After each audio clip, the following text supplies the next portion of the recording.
Hey guys, welcome back, and let's see where this tunnel leads.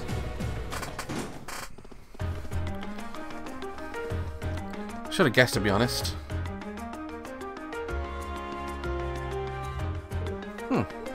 Hey, isn't Miss?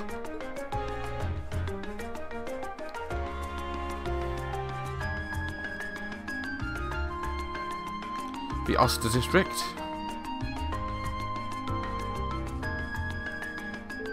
Seems to have merged in Oster district. Machias' home is here, if I'm not mistaken.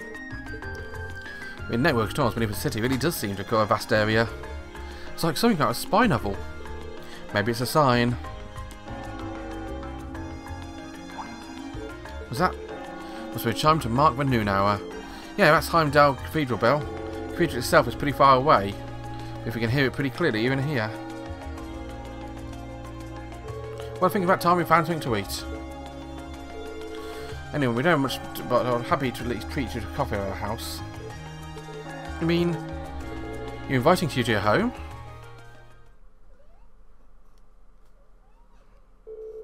Decided to grab some fish and chips to go from a nearby pub. A meal in hand, went to Machias' house, enjoyed a good cup of coffee.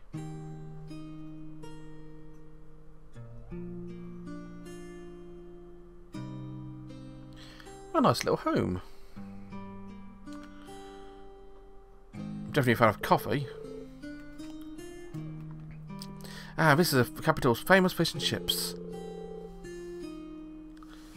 Expected it to be delicious, but even still I'm impressed. Although I will point out, that is actually hot dogs you've got in front of you. Our pub's supposed to be pretty well known for fish and chips.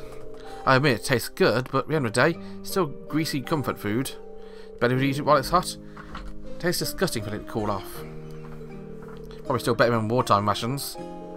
Huh, what food isn't? The coffee is pretty high class though. It's got a nice rich fragrance. Do you buy your own beans and grind them? Yeah, it looks like my father went and stocked up not long ago. Now and then, he takes a chance to take some time away from his duties and come relax back home. He sees his coffee as a small island as luxury. It's hectic daily life, I think. That does sound like something I can see Governor Regnitz saying. He seems quite a respectable man to me. You'd hardly imagine a home like this belonging to an important official like the Imperial Governor. It's tiny. You know, Fee, it wouldn't hurt to be a little less blunt.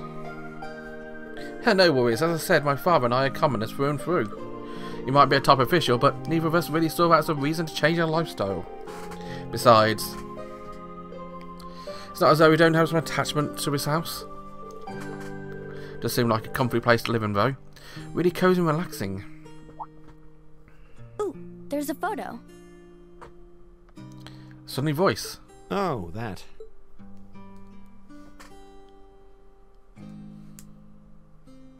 Aww, look at cute little Machias there.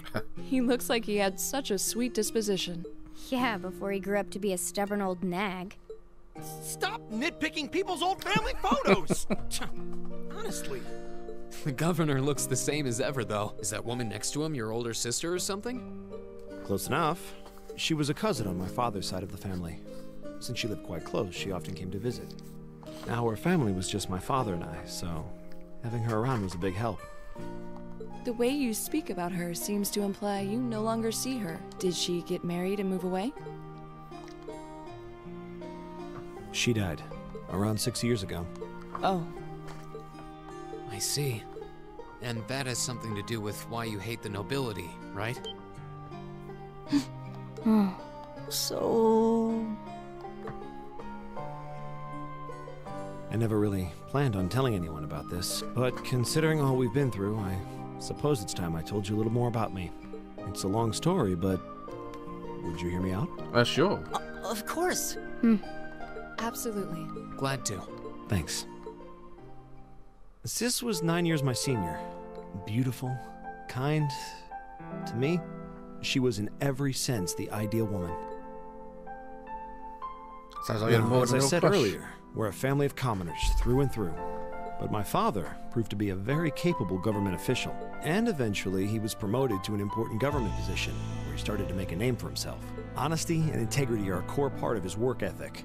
So, of course, he made his fair share of enemies. But after seeing success in a number of major projects, He gained a reputation both inside and outside the government. My mother died when I was still young. You know it's going to be a sad story whenever they pull this music out. But Sis happened to live around here and ended up helping us in more ways than I can count. Since she was his niece, my father always made a fuss over her. And even though she didn't live in the same house, she was like a real sister to me, a real daughter to my father. I was always so proud of her. As a child, she was practically my idol. And as you'd expect, she had countless admirers among the men of the city, but for all her popularity, she was always level-headed and sensible. So I never felt I had anything to worry about, until he appeared. He was one of my father's subordinates at City Hall, though unlike him, he was a noble by birth. A man of high rank, too. The heir of a count. However, he had none of the arrogance or haughtiness one usually associates with the nobility.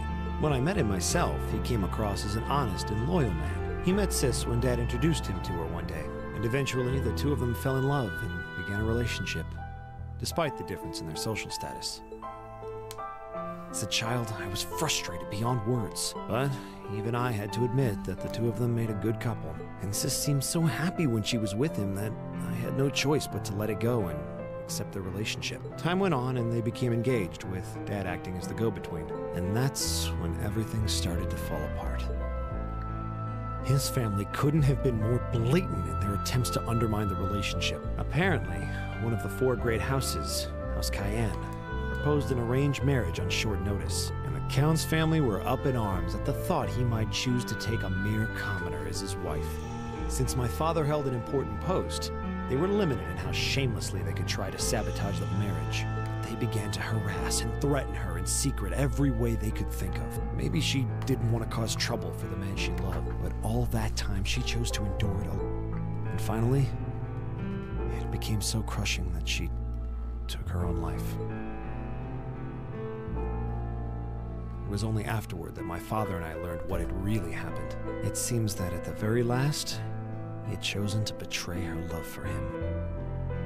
But I told her I'd treasure her as my mistress instead if she'd just accept that we couldn't be married.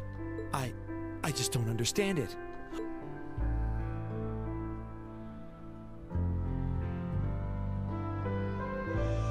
After that, my father seemed to redouble his efforts.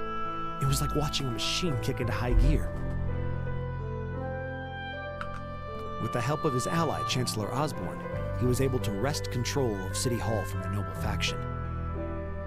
Then, 4 years ago, he was appointed to his current position as governor of Heimdall. And that's how the Regnitz family came to be where it is. I don't even know what to say. So that's why you started hating nobles? Yeah. I was so furious at Sis's death. My hatred needed to be directed at someone. Anyone. First I blamed her fiancé, then his family, then the family of the Duke who tried to intervene. In the end, I just hated the nobility as a whole. The people, their culture, the entire idea of social classes. I can understand that. I desperately wanted the strength to win against them. To show how right I was. How wrong they were. But deep down, I knew the truth about my hate. I knew I was taking out my anger on people who didn't deserve it. People who had done nothing wrong. You did. They may be from different social classes, but people are still individuals. Sis's fiancé was faithful to her. He just wasn't strong enough to shield her from all that ugliness, despite his love. And the Count and his family were only acting in their best interests, which is to be expected, really. Ultimately, I've had to acknowledge that not all commoners are good people, and not all nobles are unworthy of respect. Eustace might not have done much to change my opinion, but getting to know you two showed me that there are nobles who live up to that name. Machias. I have no idea how my father feels about all of this, but this is how I've come to feel. I see. You have my thanks. I'm glad you felt you could talk to us about it.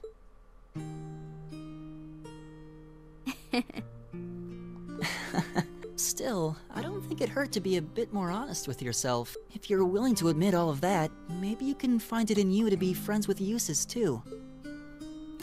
Are you kidding me? I might accept that not all nobles are bad, but that arrogant, self-centered fool can go choke on a palm. You two are so alike, though. Mocking me for spending so much time studying or telling me I need to get out more. I don't think he goes quite that. Besides, I don't think he does it on purpose. That's the most irritating part. He does it without thinking. Yeah, you two should just get a room. You're perfect for each other.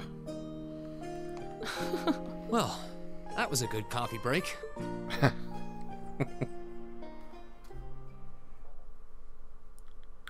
Ultimate shot. Yeah, I figured that was going.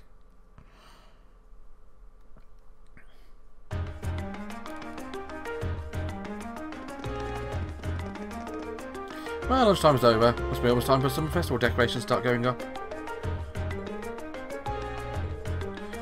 One of our small early traditions. Animism does seem to have mostly vanished here.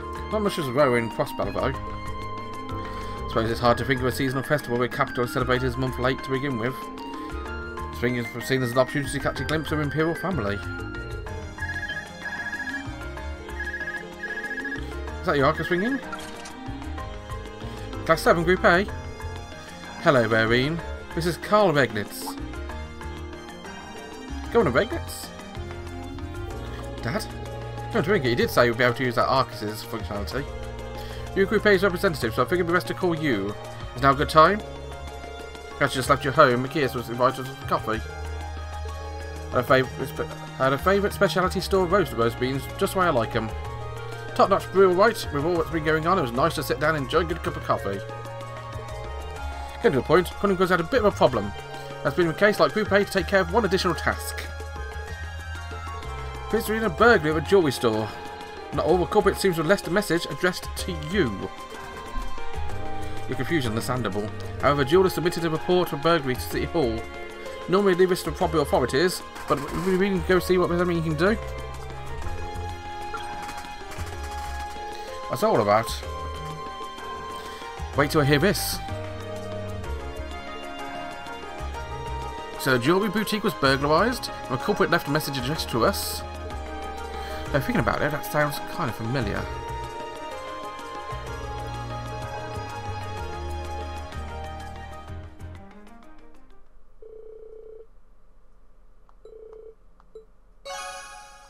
Hey.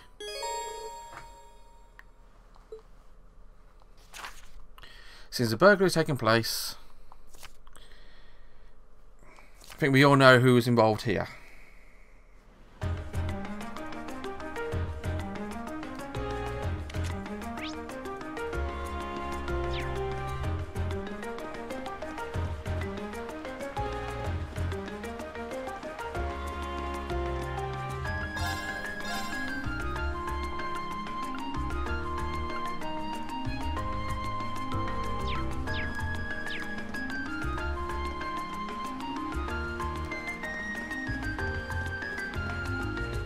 What are you lovebirds talking about? He has been rather popular ever since his famous return to Erebonian under Bill's Arce, isn't he? Also heard much about recent active involvement in unofficial affairs. Prince Oliver has been taking part in events like these more often of late. It's a pleasant change, to be honest. Well, you call him a debaucherous prince, but he's truly a fascinating man. Oliver is involved somehow. Of course he is. Oh, how romantic. I'd love to be whisked away like that one day. Quite a few interesting anecdotes about the Opera House. 180 years ago, the diva of time was whisked away by an unknown intruder.